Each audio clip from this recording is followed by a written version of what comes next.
Hey Vanguard, this is Victor Akioyame, RD of Huntington Hall, and I'm coming to you live from my living room. Probably not live, you're not seeing this live, but I'm recording this in my living room. And this is my favorite place on campus. I've built up this space to just be a place of comfort for me. So I have a nice comfortable couch. I have Kanye West over my shoulder praising. I'm gonna say he's praising God. Have all my books from seminary and just individual and personal reading. So this has become a place of education, learning, knowledge, growth, and ultimately comfort. And I'm actually sitting in my favorite spot in my living room. I'm sitting in my nice, comfortable chair. This chair means a lot to me. This is the chair that I do most of my reading in. Every morning when I come back home from the gym, I love to just sit here and read and meditate. On Thursday mornings this semester, we had our Huntington Hall staff meeting in my apartment, and this is the chair that my guy, Mateo Trejo, would sit in every morning. This chair means a lot for me. This chair means comfort. It means knowledge. It means growing. And it ultimately represents a place of home for me. But you may be experiencing over the last couple of weeks the feeling that like home has been ripped away from you. Very quickly, the situation turned to where we were asking students not to return back to housing. And no matter if you were a freshman who had only been in on-campus housing for 25, 26 weeks, or a senior who had been on-campus housing for the last 4 years, you experience a loss that many people have never experienced before. And you may be wondering, how are you to deal and how are you to grow and learn and experience this new situation that you're in? And the first thing I want to say is, man, I'm there with you guys. While I don't experience and I don't understand how you all are processing through your emotions, I'm also experiencing a loss. I miss my team. I miss seeing the Huntington Hall guys in the building every day. I miss just those little interactions I have with people. And one of the things that I've been trying to grow and understand is, what does the Bible have to say about this? And understanding what the Bible has to say about us experiencing a loss of home, how can I be praying for people and myself who are experiencing that same loss of home?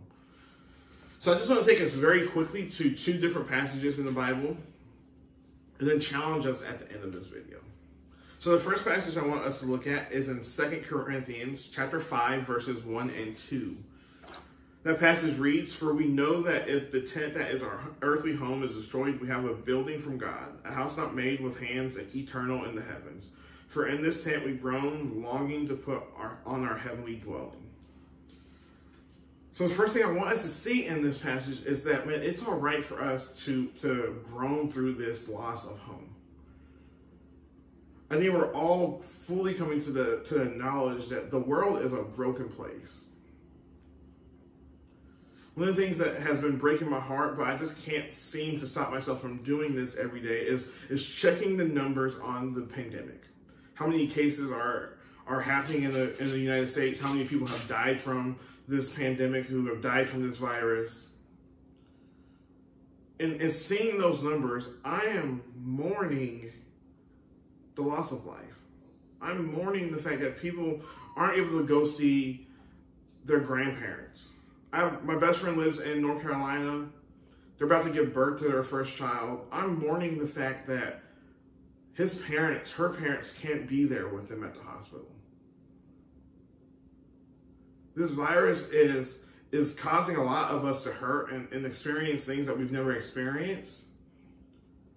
So it's all right to take some time and to say to yourself, know what? I don't like this. I'm going to groan through this because this experience is not what I want to experience. We also should take away from this passage is that ultimately this place is not our home. I know that may sound like some Christianese. That may sound like I'm just trying to put some icing on a situation that isn't great, right? I get that. But ultimately, we should look around to our world right now and say, this place is so broken.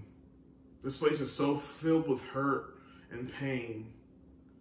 And recognize that God says to us in his holy scripture that he has prepared a house for us in the heavens with him for all of eternity. And if you believe in him, that should be where our hope is. The next passage I want to take us to is in Acts chapter 17. And you may be experiencing like the fact that like you hate being home, you hate being with your parents right now, or you hate being at your grandparents' house or your sibling's house. And you may be wondering, you may be asking God why he would do that to you. If you're anything like me, you're a planner.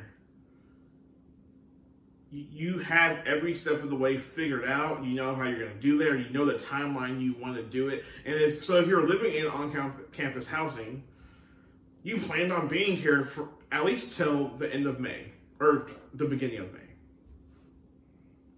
Those plans were drastically changed very rapidly. And in Acts 17, starting in verse 26, we read, "And he made from one man every nation of mankind to live on all the face of the earth, having determined allotted periods and the boundaries of their dwelling, that they should seek God in the hope that they might feel their way toward him and find him. Yet he is actually not far from each one of us." So the first thing I want us to see is that God orchestrated all the places you would live. This verse says that he made from one man every nation of mankind to live on all the earth. This is where we need to focus in. Having determined allotted periods and the boundaries of their dwelling place. So God determined the nations, but he also determined where you're going to live. Like you being back home in your parents' house wasn't a surprise to God.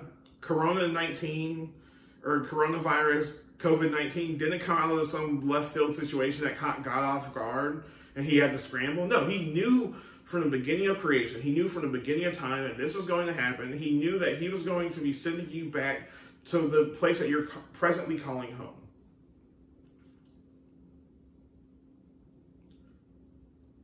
And that brings me peace, that brings me comfort. And that also brings the question to me, what am I supposed to be doing now? What am I supposed to be doing now that I'm in this new place of home for me?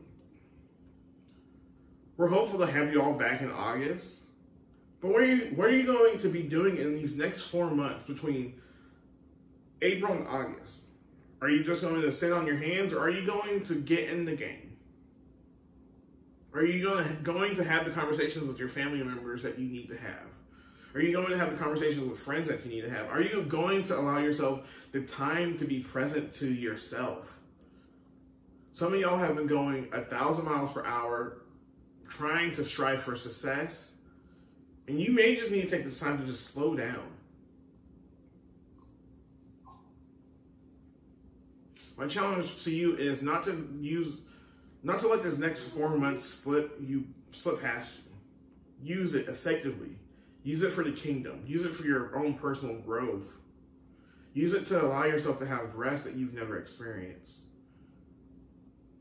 And recognize that the place you're at now is very much home. I want to challenge us in the next 30 seconds. The challenge for this video is, how can you be more present to the new home that you're experiencing? Can you serve people well? Can you let go of the roommate situation you had in Vanguard? Can you not be bitter towards God or towards the virus? How can you be present to the place that you get to call home now? Vanguard, I'm so grateful for you. So grateful for the impact you've had on my own life. Thank you so much. Bye.